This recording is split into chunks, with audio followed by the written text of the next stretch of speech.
민수기 35장 22절에서 34절의 말씀을 봉독하겠습니다. 악의가 없이 우연히 사람을 밀치거나 기회를 엿봄이 없이 무엇을 던지거나 보지 못하고 사람을 죽일 만한 돌을 던져서 죽였을 때에 이는 악의도 없고 헤아려 한 것도 아닌즉 회중이 친자와 피를 보복하는 자 간에 이 규례대로 판결하여 피를 보복하는 자의 손에서 살인자를 건져내어 그가 피하였던 도피성으로 돌려보낼 것이요 그는 거룩한 기름 부음을 받은 대제사장이 죽기까지 거기 거주할 것이니라.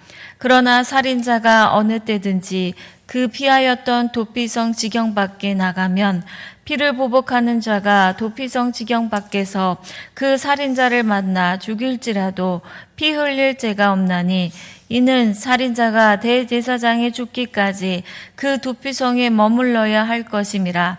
대제사장이 죽은 후에는 그 살인자가 자기 소유의 땅으로 돌아갈 수 있느니라. 이는 너희의 대대로 거주하는 곳에서 판결하는 규례라. 사람을 죽인 자는 모든 자, 곧 살인한 자는 죽인들의 말을 따라서 죽일 것이나 한 증인의 증거만 따라서 죽이질 말 것이요. 고의로 살인죄를 범한 살인자는 생명의 속전을 받지 말고 반드시 죽일 것이며 또 도피성에 피한 자는 대제사장이 죽기 전에는 속전을 받고 그의 땅으로 돌아가 거주하게 하지 말 것이니라. 너희는 너희가 거주하는 땅을 더럽히지 말라. 피는 땅을 더럽히나니 피 흘림을 받은 땅은 그 피를 흘리게 한 자의 피가 아니면 속함을 받을 수 없느니라. 너희는 너희가 거주하는 땅, 곧 내가 거주하는 땅을 더럽히지 말라.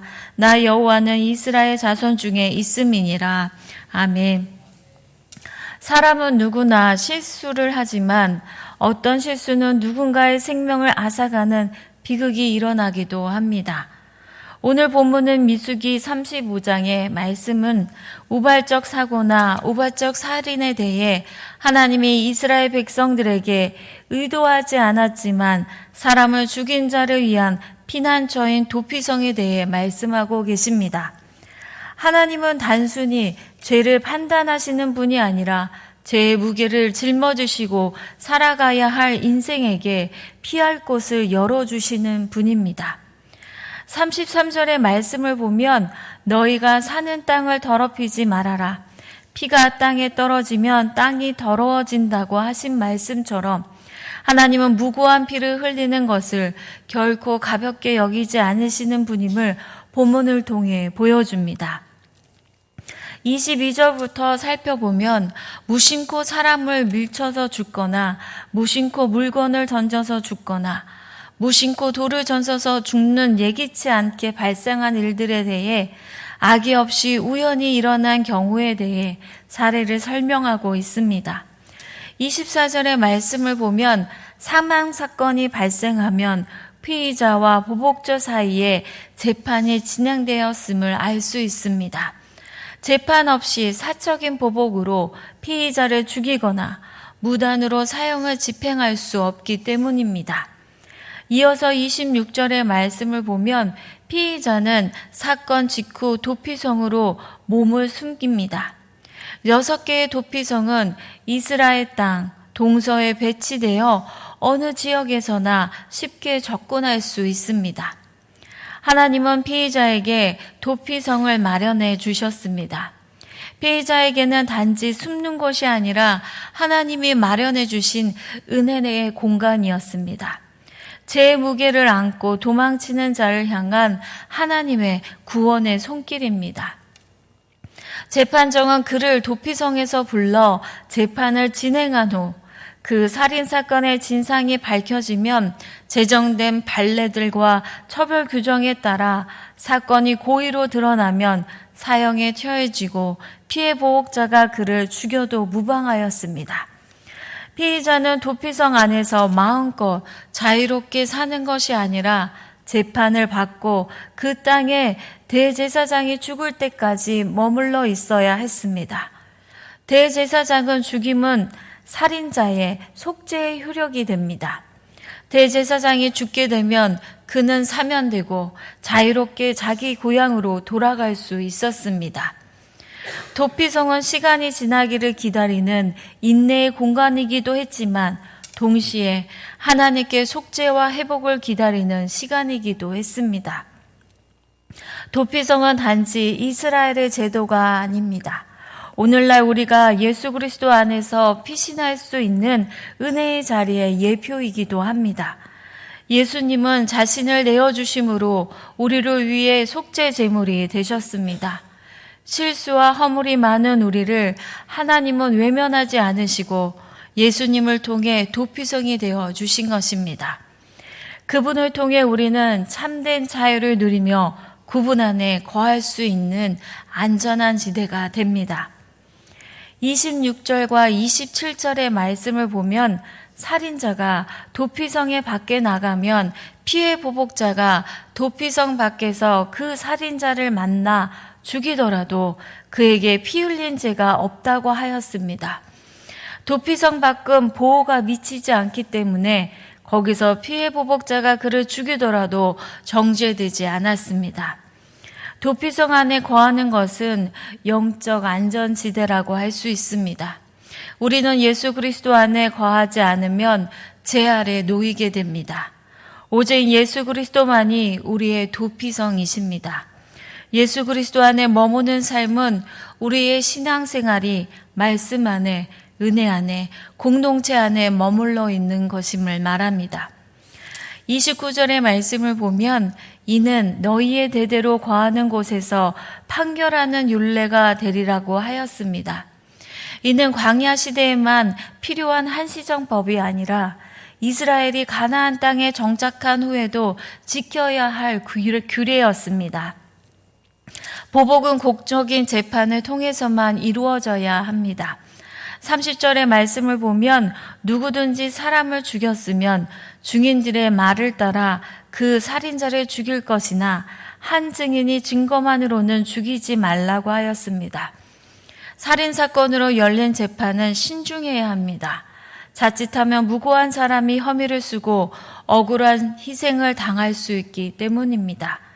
하나님은 피의자의 고의적 살인 행위를 입증하려면 한 사람의 증언만으로는 충분하지 않다고 말씀하십니다. 그래서 반드시 객관적이고 다수의 증거에 의해 이루어져야 함을 강조하십니다. 31절과 32절의 말씀을 보면 생명의 값은 생명으로만 갚을 수 있음을 말씀하십니다. 하나님은 우발적 살인에 대해 도피성을 허락하셨지만 그 생명을 돈으로 해결하지 못하도록 금하셨습니다. 도피성은 피난처인 동시에 대제사장이 죽을 때까지 죄가 유효하여 갇혀 있어야 하는 감옥과도 같은 곳이었습니다. 실수로 죽였다 하더라도 생명을 해한 일은 결코 가벼운 일이 아니기 때문입니다. 도피성에 피신한 자라도 제사장이 죽기 전까지는 어떠한 타협도 허용되지 않았습니다. 33절의 말씀을 보면 너희는 너희가 거주하는 땅을 더럽히지 말라. 피는 땅을 더럽혀진다 하였습니다. 만일 누군가에 의해 무고한 생명이 희생되면 그 흘린 피로 인해 땅이 더럽혀짐을 말합니다. 이어서 34절의 말씀을 보면 내가 거주하는 땅을 더럽히지 말라고 하였습니다. 거룩하신 하나님이 계신 곳에 인간의 극악한 죄로 인한 땅과 성전은 오염이 되었다는 것입니다. 죄로 오염된 이 땅에 거룩하신 하나님이 아들 예수 그리스도만이 땅을 정결케 하는 유일한 분입니다. 그분을 통해 새롭게 되고 우리를 하나님 앞에 다시 서게 하십니다. 사랑하는 성도 여러분, 하나님은 죄에 대해 결코 가볍게 여기지 않으시는 분입니다. 그러나 죄와 불의로 무너진 땅에 하나님은 도피성과 같은 회복과 은혜의 길을 열어놓으시는 분입니다. 도피성은 죄인을 숨기는 곳이 아니라 속죄의 시간을 지키고 다시 살아갈 기회를 기다리는 은혜의 시간입니다. 내 마음에도 아직 정결하지 못한 땅이 있다면 해결하지 못한 무거운 문제들이 있다면 우리의 피난처이신 예수님께 나아가십시오. 이 새벽 완전한 도피성이신 예수 그리스도를 통해 죄인의 길에서 생명의 길, 회복의 길로 인도함 받는 우리 모두가 되길 주님의 이름으로 축복합니다. 기도하겠습니다. 사랑의 하나님, 이 새벽 저희를 예배의 자리로 부르시고 주님의 말씀을 듣게 하시니 감사합니다. 말씀 안에 머물게 하시고 죄와 정죄의 유혹에서 벗어나 주님 안에서 참 자유를 누리게 하옵소서. 범한 죄가 있다면 도피성 되신 주님께 나와 고백하고 주님 안에서 회복되게 하옵소서. 그리하여 피난처 되신 예수님 안에 거하게 하시고 새 힘을 얻게 하옵소서. 우리의 나라와 교회와 가정이 하나님이 기뻐하시는 거룩한 땅이 되기를 소망합니다. 더럽혀진 마음과 삶을 정결케 하시고 주님이 다시 거하시는 회복의 자리가 되게 하옵소서. 우리 안에 아픔과 고통 중에 있는 성도들 있습니다. 질병과 상실, 마음의 상처로 지쳐있는 이들에게 하나님의 위로와 치유의 손길을 더하여 주옵소서. 고난 가운데에서도 하나님의 일하심을 믿고 주님만을 의지하며 회복의 길을 걷게 하여 주옵소서. 우리의 가정들 붙들어 주시고 복음으로 하나 되게 하옵소서. 세상의 유혹 속에서도 믿음으로 담대하게 살아가는 가정 되게 하여 주시고 우리의 자녀들이 세상 속에 놓일 때마다 하나님의 은혜와 보호하여 주시며 주님만을 의지하는 자녀들 되게 하옵소서. 군 복무 중인 자녀들 기억하여 주시고 고된 훈련 환경 속에서도 건강하게 지켜주시며 관계 속에서 지혜와 넉넉한 마음을 허락하시어 하나님의 단단한 사람으로 세워주옵소서. 오늘도 복음의 능력으로 담대하게 살아가는 우리의 성도들 되게 하시고 예수 그리스도와 함께 서로 사랑하며 주님 안에서 아름다운 공동체를 이루게 하옵소서. 예수 그리스도 이름으로 기도드립니다. 아멘.